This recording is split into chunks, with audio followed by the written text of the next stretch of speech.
Es cierto que Pinochet nunca fue condenado por los delitos contra los derechos humanos perpetrados durante su régimen. ¿Por qué razón durante el funeral del dictador un joven escupió sobre su féretro? ¿En algún momento el militar llegó a arrepentirse de sus acciones? ¿A quién le pido perdón? Yo dije que pedí perdón. ¿De qué? Bueno, de eso vamos a hablar en este informe, de eso y de otras tantas cosas. Augusto Pinochet fue un militar, político y dictador chileno que gobernó su país desde 1973 hasta 1990, tras tomar el poder mediante un golpe de Estado. La conspiración que encabezó para derrocar el gobierno democrático culminó en un sangriento alzamiento militar, algo sin precedentes en la historia de Chile. Durante su régimen, Pinochet implementó un gobierno autoritario que se caracterizó por la represión política, la censura de los medios de comunicación y la persecución de opositores políticos. Dejó el poder en 1990 luego de que una votación popular rechazara su continuidad en la presidencia, pero mantuvo una influencia política significativa en Chile a través de su cargo de comandante en jefe del ejército. Se le atribuyen toda clase de crímenes contra los derechos humanos, incluyendo detenciones, torturas, desapariciones forzadas y asesinatos. Se vio arrestado y liberado en varias ocasiones, eludiendo durante años una condena firme, aunque un tipo distinto de condena le llegó finalmente el 10 de diciembre de 2006. El día que murió Augusto Pinochet. Antes de comenzar me gustaría que me contaran si lo conocían a Augusto Pinochet, si vivieron durante su dictadura y qué recuerdos tienen para compartirme sobre lo que fue realmente vivir en Chile en esa época. Quiero leer sus comentarios aquí debajo y también los invito a dejar sugerencias para posibles futuros videos en este canal. Comencemos.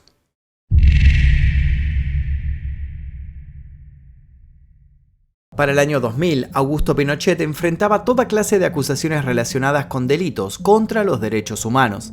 En diciembre ya había sido imputado por 18 secuestros calificados y 57 asesinatos, pero el proceso fue anulado mediante un recurso de amparo. Aunque había sed de justicia y el asunto no iba a quedar olvidado tan fácilmente. A principios del 2001 fue interrogado y puesto bajo detención preventiva en su domicilio de la Dehesa. Su estado era delicado a nivel físico y psiquiátrico, le habían diagnosticado demencia vascular subcortical, una enfermedad que altera las funciones psíquicas. Obtuvo la libertad bajo fianza de 2 millones de pesos chilenos, pero debido a sus problemas de salud no pudieron hallarlo culpable y en 2002 fue definitivamente sobreseído. Durante ese año presentó su renuncia como senador vitalicio mediante una carta, generando un gran revuelo en la Cámara Alta e incidentes entre sus partidarios y detractores. Aunque gracias a su estatuto de expresidente aún contaba con los derechos de los demás senadores y algo que le seguía dando una gran ventaja, su inmunidad penal. Más tarde se trasladó hasta la ciudad de Iquique, en donde paseó y se reunió con amigos durante más de una semana. Al parecer no era víctima de ningún remordimiento ni tampoco de cargo de conciencia. Y lo dejó claro al año siguiente, cuando en una entrevista relacionada con sus casos judiciales aseguró no tener que pedir perdón, a la vez que garantizó no haber asesinado a nadie. Como una estocada final a cualquier posibilidad de arrepentimiento, declaró con una frialdad absoluta que volvería a hacer todo lo que hizo. Pero los procesos continuaron y en 2004 le revocaron el sobreseimiento por demencia y lo procesaron por delitos contra los derechos humanos.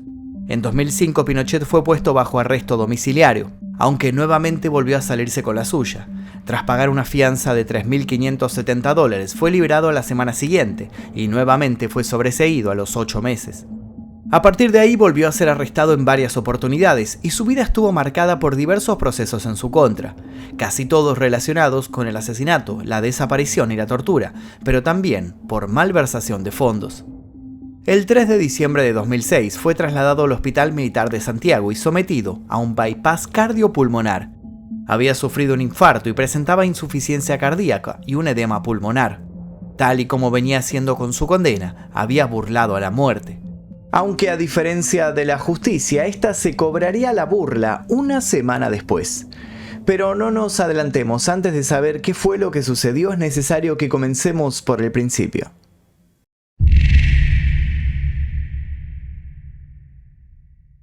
Augusto José Ramón Pinochet Ugarte nació el 25 de noviembre de 1915 en Valparaíso, Chile. A los 4 años, sufrió un accidente que afectó su muslo izquierdo tras ser atropellado por un coche tirado por caballos. Los médicos consideraron que no había ocurrido nada grave, por lo que resolvieron darle el alta. Pero la situación empeoró a los 8 meses, la rodilla se le inflamó y al visitar otro hospital le diagnosticaron tuberculosis. Para evitar que la infección entrara a los huesos y se desarrollara una tuberculosis generalizada, los doctores le indicaron que tendrían que amputarle la pierna. Pero un médico alemán recién llegado de Buenos Aires no estaba de acuerdo con la evaluación. Tras gritarle al resto de los profesionales que lo que tenía el niño era en realidad una enfermedad llamada hidroartrosis, cambió el diagnóstico y le recomendó a los padres que lo hicieran tomar sol. La familia se trasladó a un campo que tenían cerca de San Felipe y comenzó con el tratamiento. Augusto pasó 2 horas diarias con la pierna al aire libre durante varios días. Luego de 3 meses se hallaba recuperado por completo. En 1924 la familia volvió a trasladarse, esta vez a Quillota. Allí fue donde Pinochet comenzó sus estudios en un internado, el Seminario de San Rafael. Pronto fue expulsado por mala conducta y con 10 años ingresó al Instituto Rafael Aristía. Después de 2 años regresó a Valparaíso y fue inscrito en el Colegio de los Padres Franceses. Pero su educación en esa institución no duraría demasiado, lo que Pinochet realmente quería era ser militar. Y con ese anhelo en mente, en 1930 abandonó el Colegio de los Padres Franceses y se propuso ingresar en la escuela militar, aunque el camino no sería nada fácil.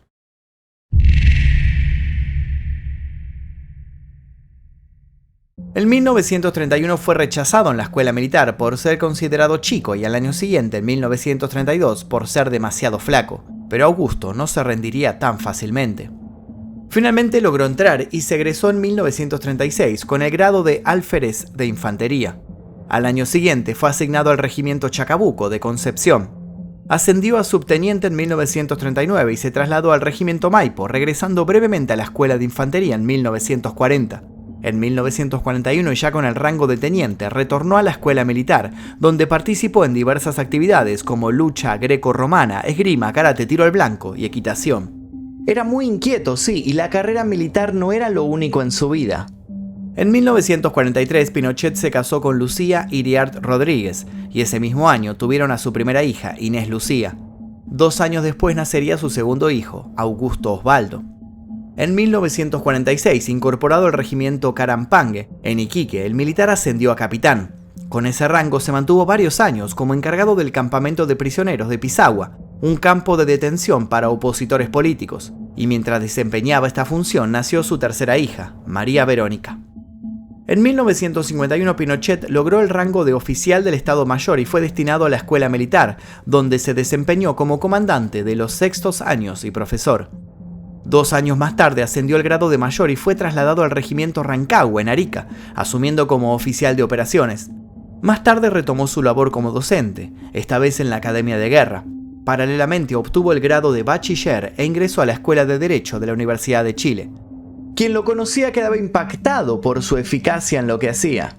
En 1954 trabajó en la Subsecretaría de Guerra del Gobierno Central y fue designado como agregado militar en la Embajada en Washington. A principios de 1956 encabezó una misión militar en Quito para formalizar la Academia de Guerra del Ejército de Ecuador. De este trabajo regresó en 1959 con la condecoración de Abdón Calderón y fue designado en el cuartel de la Primera División del Ejército en Antofagasta, ascendiendo al rango de teniente coronel. Para ese entonces ya era padre de un 4º hijo, Marco Antonio. Al año siguiente y luego del nacimiento de su 5ª hija, Jacqueline Mary, Pinochet asumió el cargo de comandante del Regimiento Séptimo de Línea Esmeralda en Antofagasta. En 1964 fue nombrado subdirector de la Academia de Guerra y 4 años después profesor de logística de la misma institución. Para 1967 alcanzó el rango de coronel y asumió la dirección de la 4ª División. ¿Parece mucho? Eso fue apenas el preámbulo. Un año después fue ascendido a jefe del Estado Mayor de la 2ª División del Ejército en Santiago y realizó una misión en Estados Unidos, inspeccionando las construcciones que el ejército estadounidense mantenía en el Canal de Panamá. A fines de 1968 se convirtió en comandante en jefe de la 6ª División en Iquique, también desempeñando el cargo de intendente subrogante en la provincia de Tarapacá. Al año siguiente, en 1969, ascendió a general de brigada. En 1970 fue promovido a general de división por el presidente Eduardo Frei Montalva y durante ese tiempo presidió la elección presidencial en Tarapacá como jefe de fuerzas. Al año siguiente asumió como jefe de guarnición de Santiago y en 1972 fue ascendido a jefe del Estado Mayor del Ejército. Durante ese año la oposición comenzó a ganar fuerza y el 29 de junio se dio un intento de golpe de Estado conocido como tanquetazo. Y si bien murieron 22 civiles, la rápida respuesta de los generales lograron aplacarlo antes de que la situación se saliera aún más de control. Entre estos generales estaba Augusto Pinochet. Más tarde ese mismo año, Pinochet asumió como comandante en jefe subrogante del ejército. Había sido recomendado por Carlos Prats como su sucesor, y el entonces presidente Salvador Allende respaldó la decisión. Lo que Allende no sabía era que se estaba gestando un plan que pronto cambiaría todo el curso de la historia del país. Y la persona que lo estaba encabezando era la que había logrado mantener el orden tan solo unos días antes.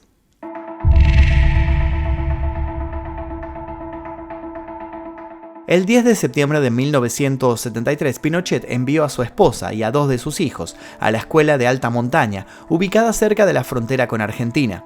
Estaba preparado para lo que iba a suceder y quería proteger a su familia por si fracasaba. De este modo tendrían oportunidad de huir al país vecino. Al día siguiente, y con la aprobación de Pinochet, el golpe militar se llevó a cabo. Ese 11 de septiembre, a tempranas horas, el presidente Allende fue informado de la sublevación del ejército. Rápidamente se dirigió al Palacio de la Moneda, la casa de gobierno ubicada en el centro de Santiago. Antes de que la última radio simpatizante del gobierno fuera silenciada, pronunció su despedida en medio del ruido de las bombas. En sus últimas palabras, declaró que no iba a renunciar y que pagaría con su vida la lealtad del pueblo. Auguró que la radio sería acallada pronto, pero que eso no impediría que su voz llegara al pueblo porque siempre estaría junto a él. Finalmente aseguró tener la certeza de que su sacrificio no sería en vano, y que representaría en cambio una lección moral que castigaría la felonía, la cobardía y la traición. Salvador no se encontraba solo. Decenas de asesores, ministros, secretarias e incluso 2 de sus hijas se quedaron resistiendo a su lado. Con firme determinación se negó a abandonar el Palacio de la Moneda, sin sucumbir ante la Fuerza Aérea que amenazaba con bombardearlo, y esto no tardó en ocurrir. Enseguida comenzó el ataque por aire, que duró aproximadamente 15 minutos.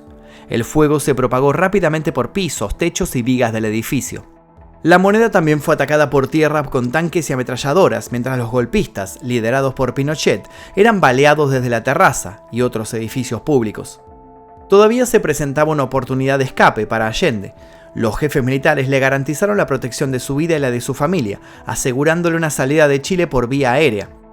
Lo único que tenía que hacer era rendirse, pero rendirse no era una opción. Pasadas las 2 de la tarde, hallaron en el interior del palacio el cuerpo sin vida del presidente elegido democráticamente. Sostenía en sus brazos una ametralladora AK-47 y tenía la cabeza destrozada por un balazo, el que se había dado a sí mismo para quitarse la vida. Finalmente, la radio de las Fuerzas Armadas anunció que a partir de ese momento todo el país se encontraba bajo el control militar. Con ustedes se leerá a continuación la proclama de la Junta Militar de Gobierno. Santiago, 11 de septiembre de 1973.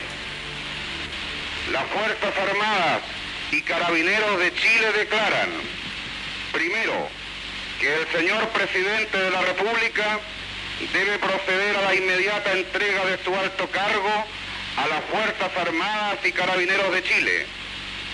Segundo, que las Fuerzas Armadas y el Cuerpo de Carabineros de Chile están unidos para iniciar la histórica y responsable misión de luchar por la liberación de la patria del yugo marxista y la restauración del orden y de la institucionalidad.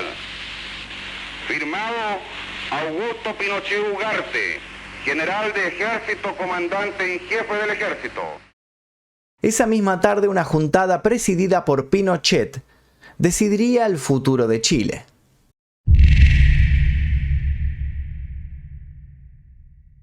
El 11 de septiembre de 1973, el hasta entonces comandante en jefe del ejército Augusto Pinochet presidió la Junta de Gobierno conformada también por el comandante en jefe de la Fuerza Aérea, Gustavo Ley Guzmán, el comandante en jefe de la Armada, José Toribio Merino, y el general director de Carabineros, César Mendoza Durán. Rápidamente comenzaron a dictar órdenes mediante cadena nacional de radio y televisión, se declaró un toque de queda, se suprimió el Congreso Nacional y se estableció el estado de sitio. También se restringieron derechos civiles y políticos. Se declararon ilegales algunos partidos políticos a la vez que se ordenó la detención de sus líderes y se censuraron medios de comunicación. La Junta Militar asumió el gobierno de la República, tomando el poder ejecutivo y estableciendo también el ejercicio del poder legislativo. Al año siguiente, en 1974, un decreto le otorgó a Pinochet el cargo no oficial de jefe supremo de la nación, pero más tarde, a finales de ese mismo año, el mismo decreto fue modificado y el dictador obtuvo el título tradicional de presidente de la República. A su vez, conservó el cargo de comandante en jefe del ejército.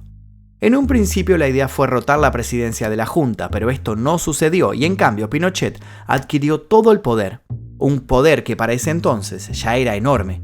Podía designar y remover a su antojo toda clase de funcionarios, desde ministros hasta intendentes e incluso gobernadores. Su esposa, Lucía Heriard, asumió el papel de primera dama y se desempeñó de manera destacada en la política nacional.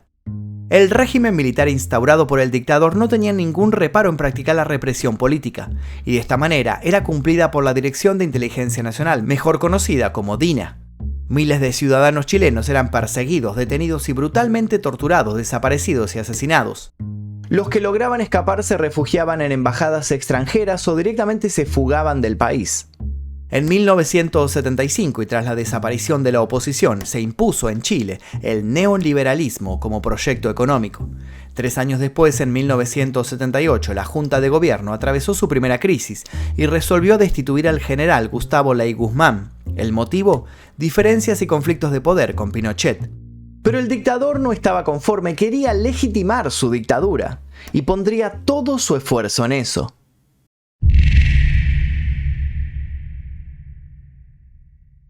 En 1980, Pinochet logró que se aprobara una constitución que reemplazó a la de 1925. En ella se estableció un régimen presidencialista, autoritario, con un periodo de 8 años de duración, y se aseguró la influencia militar en los gobiernos venideros, además de limitarse los poderes del Congreso. Otros 29 artículos le otorgaron extensos privilegios a Pinochet, incluyendo la posibilidad de un segundo mandato con la misma duración. Para que eso fuese posible, se realizaría un plebiscito, un procedimiento de consulta popular mediante el cual los ciudadanos votan sobre asuntos relevantes. Con la aprobación de la nueva constitución, el general asumió en 1981 su mandato presidencial de 8 años y dejó de pertenecer a la Junta Militar. Pero al año siguiente comenzaría a crecer el descontento, trayendo consigo las primeras protestas nacionales contra la dictadura. Huelgas, marchas y enfrentamientos con la policía se hicieron presentes. La oposición resurgió y demandó la renuncia de Pinochet, la derogación de la nueva constitución y la celebración de elecciones libres y democráticas. La respuesta fue contundente: mayor y más feroz represión. Entre 1983 y 1986 hubo más de 20 jornadas de protesta e incluso un atentado contra el dictador, conocido como Operación Siglo XX. En él, Pinochet fue atacado con lanzacohetes y ametralladoras por un grupo opositor.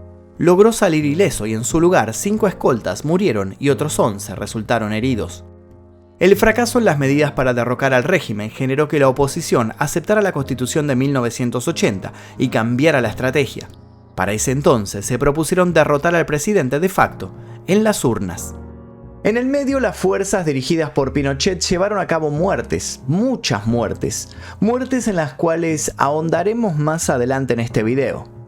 Como dijimos, la Constitución estipulaba un plebiscito para el año 1988, que definiría para Pinochet la posibilidad de un segundo mandato.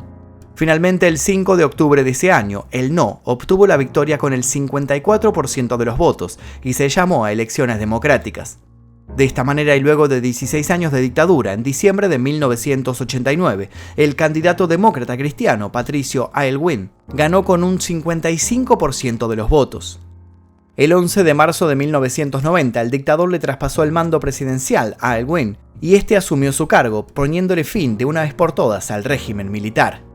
Pinochet conservó la jefatura de las Fuerzas Armadas hasta 1998, fecha en la que fue designado como senador vitalicio. Durante ese mismo año viajó a Londres para realizarse una operación de hernia discal lumbar, pero mientras estaba en la clínica fue detenido. Había una orden en su contra por la presunta participación en delitos de genocidio, terrorismo internacional, torturas y desaparición de personas. En el 2000 fue liberado ya que consideraron que por su delicado estado de salud no estaba en condiciones de ser juzgado. y su estado de salud empeoraría cada vez más. Y es así como nuestra historia vuelve al principio.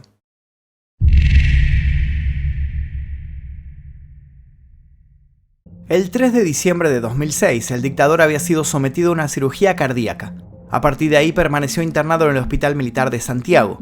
Pero tan solo una semana después sería víctima de una repentina descompensación. Y en menos de una hora sucedería lo inevitable. Augusto Pinochet falleció el 10 de diciembre de 2006 tras sufrir un infarto de miocardio. La noticia se esparció rápidamente y numerosos ciudadanos se reunieron en las cercanías del hospital. Sus adeptos y detractores comenzaron a movilizarse, generando disturbios que finalmente fueron aplacados por los carabineros.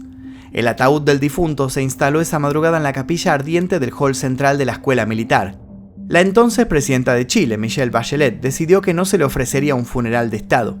Consideró que no era adecuado, ya que el expresidente nunca fue elegido democráticamente. En su lugar le rindieron los honores fúnebres correspondientes a su cargo de excomandante en jefe del ejército.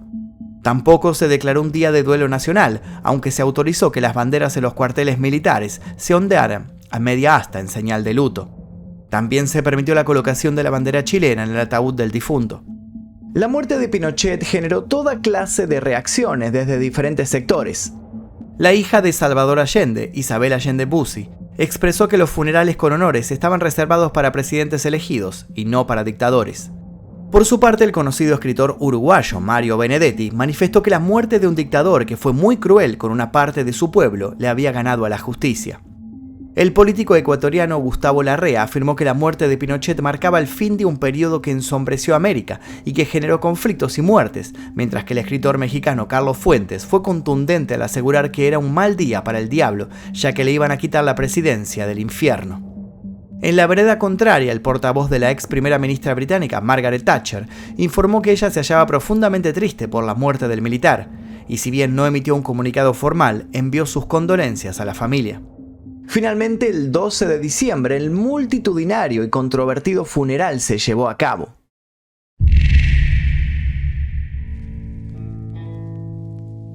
Dos días después del deceso de Augusto Pinochet, unas 60.000 personas se reunieron en la Escuela Militar de Chile, en un clima de fuerte tensión. El cuerpo se encontraba vestido con el traje de gala azul del ejército. Sobre el féretro se colocó otro traje de gala militar, la bandera chilena y el sable que lo acompañó en sus 25 años al mando del ejército. Sus hijos estaban disgustados con las decisiones tomadas por el gobierno de turno y lo dejaron en claro al levantarse de sus puestos frente al altar y depositar también sobre el féretro la bandera presidencial. Finalmente el símbolo fue retirado diplomáticamente y se evitaron los escándalos al respecto, pero otros escándalos se harían presentes. Francisco Cuadrado Prats, nieto del general Carlos Prats, que había recomendado a Pinochet como su sucesor, se acercó con calma al cuerpo y para el asombro de los presentes le lanzó un escupitajo. ¿El motivo? El hombre aseguraba que el dictador había asesinado a sus abuelos, a la vez que expresó tener esa cuenta personal pendiente. Inmediatamente después de su acción fue golpeado por los partidarios del difunto y luego retirado del lugar por la policía militar. Y no sería la única polémica que se desataría, aunque no todas se caracterizarían por manifestar descontento frente a la figura del dictador. 3 jóvenes neonazis levantaron sus brazos derechos frente al féretro, emulando el saludo fascista, y su familia no se quedó atrás. Augusto Pinochet Molina, nieto del dictador, dio un discurso no autorizado en el que exaltó la figura de su abuelo y lo elogió por derrocar al modelo marxista a través de un medio armado, recibiendo el abucheo de miles de asistentes a la ceremonia. La hija del difunto, Lucía Pinochet, también reivindicó el golpe militar. Miles de personas en la calle, entre civiles y militares, despidieron con aplausos y pañuelos blancos al fallecido general. Aunque al mismo tiempo otros miles se hallaban reunidos para celebrar su muerte. Paralelamente, los detractores del exgobernante de facto se congregaron frente al Palacio de la Moneda para rendirle homenaje a Salvador Allende, el presidente constitucional destituido por Pinochet. Realizaron un carnaval para celebrar la muerte de quien lo destituyó, en un acto organizado por agrupaciones de derechos humanos y el Partido Comunista. En él se hicieron presentes varios dirigentes políticos, artistas y familiares de los desaparecidos bajo el régimen dictatorial. Los restos de Augusto Pinochet fueron posteriormente incinerados. El dictador falleció dejando pendientes cientos de cargos por delitos contra los derechos humanos perpetrados durante los años en que usurpó el poder.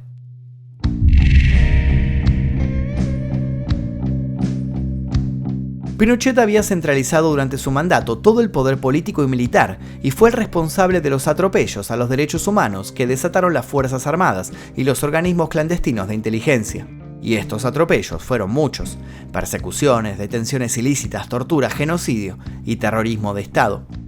Durante el régimen, más de 2.000 personas murieron torturadas y otras 1.500 resultaron desaparecidas. Según registros oficiales, hubo alrededor de 1.200 centros clandestinos de detención en todo Chile, en donde se torturaron a más de 40.000 personas. Los medios de comunicación disidentes fueron prohibidos, al igual que los partidos políticos y sindicatos de trabajadores. La oposición fue duramente perseguida y castigada, y cualquier material de lectura considerado subversivo fue destruido. Derechos como la libertad de expresión y la manifestación fueron restringidos. La educación también era controlada. Los departamentos de humanidades y ciencias sociales de las universidades fueron cerrados, mientras que los profesores o estudiantes de izquierda fueron expulsados, o en el peor de los casos, directamente asesinados. Algunos de los delitos fueron llevados a cabo en el extranjero, como los atentados contra Carlos Prats en Buenos Aires, Orlando Letelier en Washington y Bernardo Leighton en Roma. Estos fueron realizados durante la llamada Operación Cóndor, una campaña clandestina de represión política respaldada por Estados Unidos, en la que se llevaron a cabo operaciones de inteligencia y asesinatos de opositores de izquierda. La operación afectó principalmente a ciudadanos paraguayos, uruguayos, argentinos y chilenos, y documentos desclasificados entregados por Norteamérica a Chile demostraron la implicación de Augusto Pinochet y la DINA. Otro acontecimiento tristemente famoso en el que estuvieron involucrados el dictador y la Dirección de Inteligencia Nacional chilena fue la Operación Colombo. En ella, buscaron encubrir la desaparición forzada de 119 opositores, publicando noticias falsas en las que se afirmaba que habían sido asesinados por sus propios compañeros durante disputas internas. Y una muestra más de la transgresión de los derechos humanos fue la Caravana de la Muerte, un grupo de militares compuestos por oficiales del Ejército de Chile que recorrió el país reprimiendo y eliminando a opositores políticos. Si bien con el paso a la democracia se creó una Comisión Nacional de Verdad y Reconciliación que investigó los crímenes cometidos durante la dictadura, en los primeros años del régimen se aprobó una ley de amnistía que permitía indultar a los militares. Aún así, a la fecha de grabado este video, unos 270 oficiales militares y agentes están cumpliendo condenas por delitos contra los derechos humanos. Además de estos crímenes por los que nunca fue condenado, Augusto Pinochet enfrentó cargos por evasión de impuestos y malversación durante sus casi 17 años en el poder, en los que logró acumular al menos 28 millones de dólares. El dictador sigue generando controversias al día de hoy. Mientras miles de personas en todo el mundo repudian su régimen, otras tantas defienden lo que hizo. La división entre partidarios y detractores de Pinochet sigue vigente. Muchos consideran que su legado es innegable y que su mandato fue transformador, al ser el periodo que hizo posible la recuperación económica de Chile. Para otros, el único legado que dejó fueron los miles de asesinados y desaparecidos en delitos por los cuales nunca enfrentó un castigo. El régimen de Augusto Pinochet representó un capítulo oscuro y doloroso en la historia de su país, marcado por la represión y el quebrantamiento de los derechos humanos. La transición a la democracia luego de su gobierno demostró el compromiso del pueblo chileno con los valores democráticos, y las familias de las víctimas continúan reuniéndose y marchando en demanda de verdad y de justicia, recordándonos que frente a los horrores de la dictadura no puede haber ni olvido ni perdón.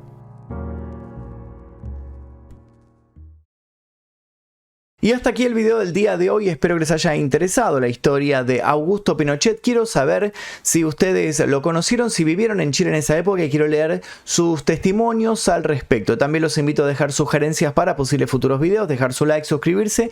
Les dejo un par de videos aquí para que sigan haciendo maratón y sin nada más que decir me retiro. Mi nombre es Magnum Mephisto y esto fue El Día Que.